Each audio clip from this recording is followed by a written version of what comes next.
खबरों की नई इबारत बेलगाम भारत देख रहे हैं आप। और मेरे साथ में है नीलेश राय, नीलेश प्रसाद, जो कि यहाँ के अभी पार्षद पति हैं और पूर्व में मुखिया रह चुके हैं। कहते हैं ना, मुद्दई लाख बुरा चाहे तो क्या होता है, वही होता है जो मंजूर खुदा होता है। और यही आज इनके साथ हुआ है। अभी 2-3 दिन पहले से एक न्यूज चर्चा में था, जिसमें कि एक व्यक्ति का अपहरण होता है और अपहरण के बाद जो है उसकी हत्या कर देने का आरोप लगता है। और उस आरोप में नीलेश जी को आरोपी बनाया जाता है। लेकिन संजोग से नीलेश जी और आपके 2 भाइयों को आरोपी बनाया जाता है, लेकिन संजोग से वो व्यक्ति 2 से 3 दिनों के अंदर में ही वापस आ जाता है और स्थितियां पलट जाती है। न्यूज पे प्रसारण होता है कि मृत व्यक्ति वापस लौटा। खैर, ऐसा कुछ है नहीं कि मृत व्यक्ति वापस लौट जाएगा। लेकिन यहां पे दिक्कत सबसे बड़ी क्या हुई कि जिस पत्नी ने अपने पति को पहचाना, जिस बेटे ने अपने बाप को पहचान किया कि ये मेरे बाप हैं, आखिर ऐसा क्यों हुआ, ये हम नीलेश भाई से जानते हैं।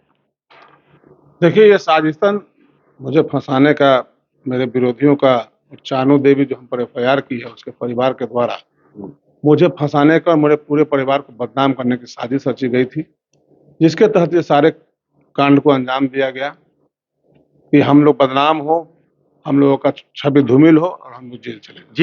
जिसके हत्या के आरोप आप पे लगे थे, देवन राय, तो उस देवन राय के परिवार से भी कोई आपकी पहले की रंजिश? कोई रंजिश नहीं है।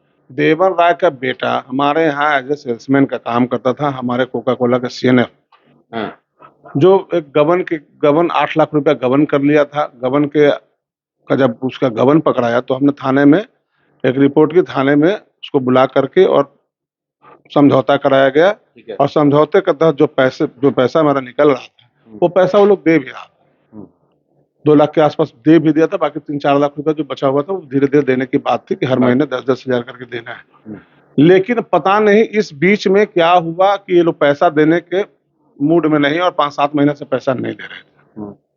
और वो पैसा पूरा गबन करने के चक्कर में ये सारा प्रकरण को अंजाम दिया गया। और हमारे विरोधी भी सोचे इसका पैसा भी बच जाएगा, हमारे दुश्मनी भी सध जाएगी। जब आप पर यह एफआईआर हो रहा था, उस समय आपको प्रशासन की तरफ से कॉल आया कि आप पर एफआईआर हो रहा है किसी के मर्डर कर देने का, ऐसा कुछ? क्योंकि आप पार्षद पति थे, एक आप जनप्रतिनिधि के पति थे, और ऐसे भी यहाँ पे होता है कि मुखिया पति ही सारा कार्य देखते हैं, जो प्रतिनिधि पति ही सारा कार्य देखते हैं। तो क्या आपको कोई कॉल आया थाने से कि आपके ऊपर एफआईआर हो रहा है और एफआईआर हो रहा है किसी का मर्डर कर देने का? नहीं, हमको थाने से कोई नहीं आया, लेकिन जैसे मोहल्ले में पता चला कि ये लोग के द्वारा आपका नाम लिया जा रहा है कि मेरे पिता को मारकर नीलेश मुखिया ने और उसके परिवार ने फेंक दिया। क्या इसके पीछे मतलब क्या रीजन हो सकता है, क्यों आपके ऊपर आरोप? यहाँ पे तो नीलेश मुखिया के अलावे बहुत सारे लोग यहाँ पे रहते हैं, नीलेश मुखिया पे ही क्यों आरोप लगा? हमारे प्रतिद्वंदी जो है वो विगत कई सालों से प्रयास कर रहे हैं, लेकिन प्रयास में सफल नहीं हो पा रहे हैं। वो चारों खाने चित हो चुके हैं हमसे, चाहे राजनीतिक के क्षेत्र में हो चाहे किसी भी क्षेत्र में हो। हमारे बढ़ते हुए प्रभाव से वो लोग घबराए हुए हैं, जिसके कारण ये सारी घटनाएं को अंजाम दे रहे हैं। मतलब जनता के बीच में बढ़ता हुआ प्रभाव, जनहित के लिए जो कार्य कर रहे हैं उसकी वजह से है, तो इस प्रभाव से वो क्यों हड़बड़ाए हुए हैं? क्योंकि वो हमसे पराजित हो चुके हैं और उनको कहीं जगह नहीं मिल रहा है। वो जनता में लोकप्रियता मेरी बढ़ रही है, जिस लोकप्रियता से लोग घबराए हुए। 302 जैसे मुकदमे में आपको फंसाने की जो साजिश हुई है, आपको क्या लग रहा है इस साजिश में कौन कौन शामिल हो सकता है? हम तो बार बार बोल रहे हैं कि जो राजनीतिक प्रतिद्वंदी जो हमारे यहाँ लोकल हैं, उन्हीं का नाम तो होगा ना? एकदम बिल्कुल नाम है। उसका नाम है पप्पू राय, उसका भाई है धप्पू राय, गोरख राय। ये सारा सजायाफ्ता मुजरिम है। ये लोग पेशेवर हत्यारा है, क्रिमिनल है। 302 का अनगिनत केस इस पर चल रहा है। ये लोग का साजिश है, ये लोग के साजिश के तहत हमको फंसाया गया। जिस पत्नी ने अपने पति को पहचाना और जिस बेटे ने अपने बाप को पहचाना, उस समय पार्षद होने के नाते, इसी आप इलाके के पार्षद हैं, आपको वहां पे उन्होंने बुलाया नहीं कि आप आइए थोड़ा सा देखिए, हमारे यहाँ तो किसी का अपहरण हो गया था और उसकी लाश यहाँ पे पड़ी हुई है, इस तरह की सूचना आपको मिली क्या? क्योंकि पार्षद पति हैं आप, या आपकी पत्नी को ही किसी ने कॉल किया क्या? किसी ने कोई कॉल नहीं किया, क्योंकि फंसाने की मंशा तो हम लोग के हमारे पूरे परिवार की थी, तो हमको क्यों कॉल किया जाता? अगर हमको कॉल होता और हमें जानकारी होती तो मैं वहां पर जाता तो लाश की शिनाख्त कर लेता, क्योंकि जो बॉडी मिली, जिसका दाह संस्कार किया गया, जिसका पोस्टमार्टम किया गया, वो बॉडी का हाइट लंबा था, और जो देवर राय के बारे में बताया गया कि इनको मार के फेंक दिया गया है, उनका हाइट 4 फीट का है। वो देख करके हम समझ जाते। तो पुलिस ने एफआईआर कैसे ले लिया? पुलिस ने आपको जो अपने आप को पीड़िता बता रही थी चानो देवी, उसके लिखित आवेदन पर एफआईआर की। क्या लग रहा है आपको, पुलिस की मिलीभगत भी सामने आ रही है क्या?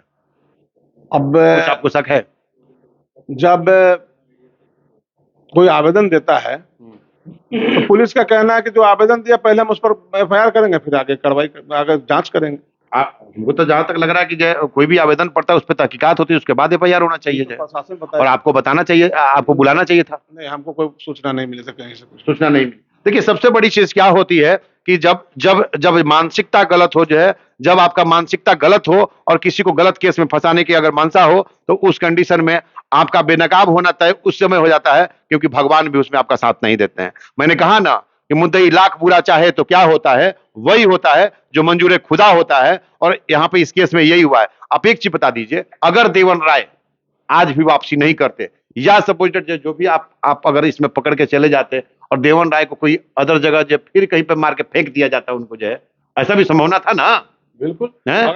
अगर आप जेल में चले जाते और देवन राय नहीं बरामद होते, उनको कहीं मार के कोई फेंक दिया होता जो है, तो ये तो केस आप पर साबित हो जाता। देवर राय को तो बाद में मारता, केस तो हम पर साबित कर दिया था ना लोग, एफआईआर तो मेरे हो चुका था। अगर देवर राय 10 दिन नहीं आता तो पुलिस हमको उठाकर जेल भेजती, हमारे पूरे परिवार को जेल भेज देती, हम लोग बेगुनाह होते हुए गुनहगार हो जाते। जब जांच होती, बाद में क्या होता नहीं होता, फिलहाल तो हम जेल जाते ना। फिलहाल तो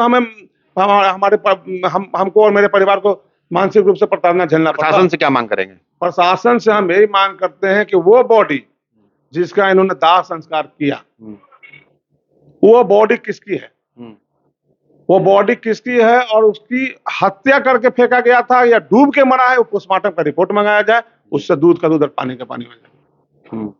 और कुछ नहीं। प्रशासन से हम मांग करते हैं कि जो झूठा मुकदमा हम पर किया गया है और जिन्होंने साजिशन ये कराया है, उस पर 182-211 के तहत प्रतिवेदन दे करके मुकदमा चलाया जाए, और हम जो लोग इसमें सम्मिलित हैं और चानो देवी का पूरा परिवार, उस पर हम मानहानि का मुकदमा करेंगे, क्योंकि हमारे प्रतिष्ठा को ठेस पहुंचाने का, हमारे पूरे परिवार को ठेस पहुंचाने का काम इन्होंने किया है।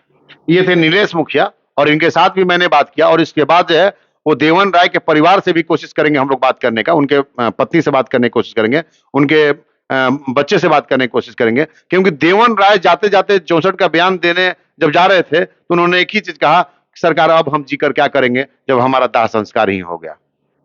धन्यवाद।